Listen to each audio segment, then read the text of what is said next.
obviously just getting a win to win the series was, our main concern today. And I thought we did just enough. We played solid defense, and we didn't give them much. Walked them 4 times, but they walked us more than that, and they made an error. And in that inning, we ended up scoring 5 runs, and we've been good at that. If we get an extra at bat, or maybe something like that starts a rally. But good job by our offense early in the game, staying in the zone, laying off borderline pitches early in the count, getting pitch counts up, and in some cases getting a better pitch to hit, or even taking a walk. And when you score 5 runs in 1 inning, sometimes it's hard to overcome that if you're in the other dugout. And I think that's kind of what went on today. As far as pitching wise, I felt like Gage had really good stuff. Just wasn't locating quite the way we were hoping. Give Tennessee credit; they fouled off pitches and they worked him and got his pitch count up there. And then we had like a 30-minute inning, so we decided that we better get him. And Landon gave us 2 really good innings. The 3rd inning, you can see by the numbers, the fastball went from 92, 93, 94 to 90, and it just wasn't good. So I think he got us an out there, and then a walk and a homer, and we had Will ready to go, and Will pitched great, just filling up the zone with fastballs, cutters, and curveballs, and did a tremendous job because their lefty came in and shut us down pretty good there at the end. And it almost looked like both teams were getting a little tired, to be honest with you. Yeah, big win for us. Dave, with Helfrich's grand slam, from your perspective, did you know he had got enough to get it out, and just how big of a swing was that for y'all? So I knew the wind was lightly blowing in early. It was kind of all over the place today, and batting practice the same way, but it's warm and the ball was carrying. To answer your question, when he hit it, when it first left the bat, I wasn't sure, and then when it started going up, I said, that's going to go. Just because that's a lot of backspin on it. I mean, he crushed it straight up, 46 degrees or something like that. And, but was a little nervous because at the end, did it just barely fall over the fence? I don't know where it landed. I thought it was going to go in the green seats when it got up to the top, but I guess it came straight down. And, I don't even know the distance on it, but he hit it really hard. He just hit it up. So I guess to answer your question again, I wasn't 100% sure. I know during the offseason there was a lot of talk about how you're going to retool the offense, be more dynamic, but yet here we are into the regular season. You've tied the school record for home runs. Has it surprised you how much power this team has? And, when did you realize that it was going to be a team like this? We realized it in fall practice. It was, we weren't sure who was going to DH. We thought we might platoon our DH, and we could have. But Kajillo took over there and drove in 68 runs in 55 games. Pretty good job. And, but really in fall baseball, we just saw what was going on with exit velocities because we look at all that. And we thought we were going to hit some home runs. You never know how many you're going to hit. I think we ended up maybe 3rd in the league or 4th. But what we did is we got on base in front of a lot of those home runs. We took walks and we hit for a higher average, and we could bunt a little bit. In the SEC play, we were like, 11 out of 12 stolen bases going into the weekend. I don't know what we ended up with, 13, 14. We got thrown out a few times, but we just kind of take what you give us.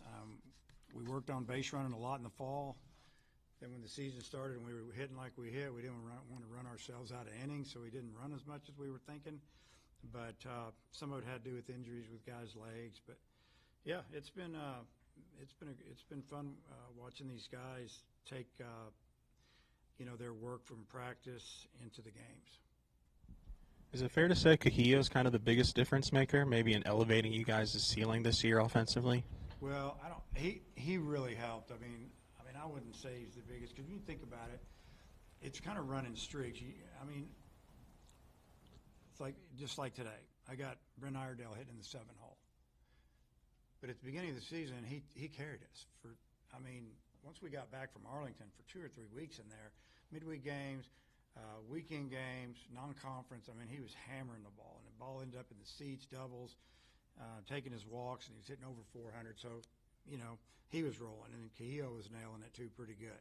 So those two guys were kind of back-to-back. And then they both have their ups and downs, but the lineup it threatens you, when you see pitchers that they start nibbling a little bit and they get in trouble, and then that's when you can hurt them. So I really didn't answer your question because I really don't know the answer. Will was not nibbling at all today. I mean, I think he threw like 10 balls to 11 hitters total. Just how good is that to see a guy that, there's been some SEC weekends you haven't used him, and then you put him against a good Tennessee lineup, and he does that. Yeah, that's probably a lot of hard work. And what I mean by that is, he hadn't pitched for a while, but he just kept working, probably get more frustrated. I want to pitch. And then when he got on the mound, he just let it go. And he had to pitch fearless, and he did. And he just went at him. And, it was just great to see because we didn't know if he was going to be able to go one inning or three or a couple of hitters. And, you always got to have plan B, and we didn't have to use anything, which was great. You mentioned it in your opening statement, your guys' ability to take advantage of some other teams' mistakes. I mean, is there any intangible, something you can point to in the makeup of the team that leads to that? Well, I mean, we talk about, taking advantage of getting an extra at bat in an inning or, an error. But we also talk about, that's like taking a walk or an 0-2 walk where you're down 0-2 and you fight, and all of a sudden he walks you. Those are momentum changers, and take a lot of pride in that. But I don't think we talk about it and harp on it, but we seem to do a good job of taking advantage of it most of the time when it happens. Yeah, I guess what went into the decision of moving Ryder as high as 5th these last couple games? Seems like he's cashed in. Well, I thought he swung the bat really good at Florida. I thought he swung it really good at LSU. His batting practice, like I mentioned the other day, is, he's not just sitting there smoking balls out of the park to the pull side. He's hitting line drives through the middle, hitting the ball to right center. And, give credit to, I think it was it Krenzel that got him a couple of times throwing that sinker. We should have moved up on him more in the box and towards the pitcher and tried to catch that sinking 93, 95 mile an hour fastball out front a little bit. But, they kind of show us. I mean, it's what we do. It's what we've been doing forever. And we've got to watch. We've got to use our eyes and go with what we see. And, there's a guy who's hitting 8th, 7th, and now he's hitting 5th. And, today when I wrote the lineup, I thought about moving him, putting Kajillo in front of him. And then I thought, well, we won yesterday. Not a big deal. Let's just keep it the same. And it worked out. I think on pregame radio you were talking about changing to a machine as opposed to someone throwing. Is that kind of like a one-series thing? Is that something you're going to take into the SEC? We've done it before. Coach Thompson asked me yesterday before batting practice. He said, "Hey, what do you think about using our pitch machine that has a little carry on it instead of arm? Because we always throw, because we thought it might simulate the lefty a little better, with that carried fastball and good velocity." And I said, no, that would be good. And we did it yesterday, and we thought, well, let's just do it again today. So I don't know if we did it today because we thought he had the same fastball, or if we had pitchers that our BP coaches needed a day off. I don't know, but it worked out. So, yeah. Fischer's such a good hitter. What's your approach on him? Yeah. Man, he's a good hitter, tough hitter, and he has a very good eye at the plate. He can hit left-handed pitchers. Even when he doesn't hit it well, he top spins it. He's hit those singles, and he got 22 home runs. And, hey, we only gave up one in 3 games. I guess that's pretty good because I think he had 3 last weekend and maybe one in the midweek.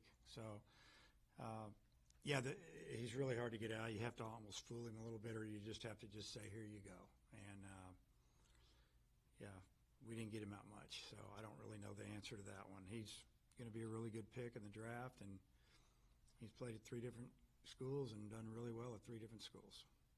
Tennessee does more things to delay a game and calling time. How does your dugout take that? What do y'all? Well, what we told our guys before the series is don't worry about all this stuff.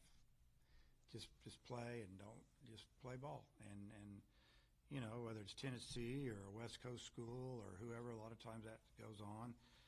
They've changed some of the rules, so you can't do it as much, because it used to be you could call timeout all the time, or infielders could go visit pitchers, and just disrupt things, break rhythm, whatever, and try to frustrate people. But, a couple times when they took some offensive timeouts, it was 2 quick outs, and they were trying to just calm down a little bit. We had a lead. They were trying to break, maybe the rhythm of the pitcher, which, hey, it's all gamesmanship. It is what it is. But our guys, we told them, just, hey, whatever, whether it's that type of stuff or, no matter who you play, if they try to get you distracted somehow, don't let it happen. I guess one more on Ryder. I mean, I guess how much is it a premium that a catcher can hit in the lineup? In your experience, maybe in the SEC. Yeah, I mean it's really a lot of times you don't see it because it's such a tough position. I kind of kidded with Ryder today before right after we stretched, and I just said, "Hey, how you feeling?" He said, "I feel great." I said, "You got to be tough to be a catcher, and you got to be mean." He goes, "Yeah, I know." I said, "You're that guy, right?" He said, "Yeah." So, because they take a beating up and down and crouched, and they got to think because we let our catchers call the game. Pitcher has an option to shake them. We call in some pitches, suggestions, and you have to be a really dedicated person to your physical being. He has to get his rest. He has to eat right, and he does. But to have him hit, I think about our catchers over the last 15 years. James McCann really hit his junior year. Didn't hit as a freshman, and he started the last 25 games all the way to Omaha in 2009 as a true freshman. And then his sophomore year is better, but his junior year, he might have led our team in hitting, and that was the year, 2011, that the bats were pitiful. You could have gone down to the TG&Y and bought a wood bat that was better than what we were using, and probably had a high-seam baseball, and the game got real boring, and they figured it out a little bit. But James is a great catcher. One of the greatest to ever come through here, and he's done great in the big leagues, and he'll probably be a manager one day if he wants. Hey, Dave, what's a 20-win SEC season mean to you? Yeah, it's hard. It's hard to do it. I think this is 3 years in a row. I think one of you guys brought it up last night, and I hadn't really thought about it. And then Coach said something right after the game. We were walking out to the guys that, hey, that's 23 years in a row. And I'm like, yeah, tough to do. Congratulations. It just means that you show up every weekend and you play, and you're probably pretty good. You don't make a lot of mistakes because this league will hurt you. You look at the games. Look at all the games this weekend. Teams taking leads into the ninth and giving up homer after homer, or just things happen, and the players are good. So to win 20 in the toughest division or toughest league in the country, it's special to us. Yeah, and I know this is still a week away, but do you feel like you've done enough to get home field here throughout the postseason? Oh yeah. What gives you that confidence? 20 wins in our league. That's probably the main thing, and that's probably the main thing. Okay. And then one more. You lead the country in home wins this year. What's made this team so difficult to play here at Baum? Well, we played a lot of games at home first, and then we've done really well here. I think we lost one midweek game that, give Missouri State credit, they scored 5 in the ninth to tie it, I think, or to win it. I don't remember what happened. I think to tie it, we went extra innings, and got off to a really good start, I think, in conference play against South Carolina. We won 4 opening weekend against Washington State. I just think we just had a lot of guys that if they didn't play on the weekend and we plugged them in, they played. They played well. You think of some of the guys on the team that, we got a couple guys that are hitting 300 that didn't play a lot, and they're right at it. And thinking about Bowles really, and put him in the midweek. He'd hit a double and a homer, double and a single, and then he'd look at me funny on the weekend like, "Hey, how come I'm not playing?" I felt bad. I even told him one day, I feel bad that I'm not playing, but those other guys just hang in there, keep doing. You're going to help us, and he did. I think against Texas, he had a 2-run homer on the opening game to give us the lead, and then we got after it the rest of the weekend. And he didn't hardly play at LSU because now, Maxwell's back. But I just feel like home games, we played well here. The crowds were good. The weather was not good at the beginning. It's been great lately, and our guys are comfortable here. And we field the ball. We don't don't make a lot of errors. Dave, after the top of the third last night, you're down that you've already used Root, Gackle, and Jimenez, and that might not look good in the context of the series. Is this coming back and winning it? Is this something maybe you can lean on moving forward when the postseason arrives and stuff like that? Well, I think it shows that we have guys that can get it done in the bullpen, and it doesn't always have to be the guys that have been doing it all year long. Other guys have to step up, and usually, to play for a while, you have to have maybe one guy just really come on for you, whether it's an arm or a hitter that maybe was, okay during the year, but now he's just stepped it up. There's a lot of those stories over the years of teams that play all the way to Omaha.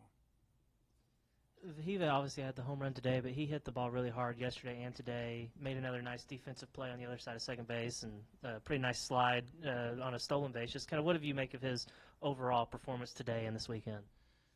Today it was amazing. That home run he hit gave us 5-run lead, and like you guys were talking about, we're going to start pitching guys that don't pitch a lot on the weekend, and just to kind of spread that out, I think it took the wind out of him just a little bit over there. But he smoked that ball 107 down the left field line. He hit one 107 to right center into a light breeze. Made that play up the middle. And, if you just look at his whole body of work, he played shortstop. He started every game last year, and he started every game this year. I've only taken him out a couple of times, midweek when I'd go, hey, man, you ready to come out? And he'd always say no. And I'd say, okay, go take a break because I'm going to put so-and-so in. We'd always kid around. And so he plays just a primo position. You have to be good to play there. And then he put up these numbers, home runs, the doubles, RBIs, scored 70-some runs. To me, it's an MVP type. It's an MVP type 30 games and season. Quickly, just curious what your thoughts on that balk call in the third inning. I thought he balked. We all thought he balked in the dugout. Did you guys think he balked? Did you guys break it down at all? You think Tony thought he balked? TV said he did. Who didn't? TV. Said he didn't? Yeah, well, one of those guys played at Tennessee, so I'm not buying that one. No, it was different. It was different than his other moves. So if he didn't balk, it did look like he did from our side of the field. So I'm going to have to go look at it now. Okay.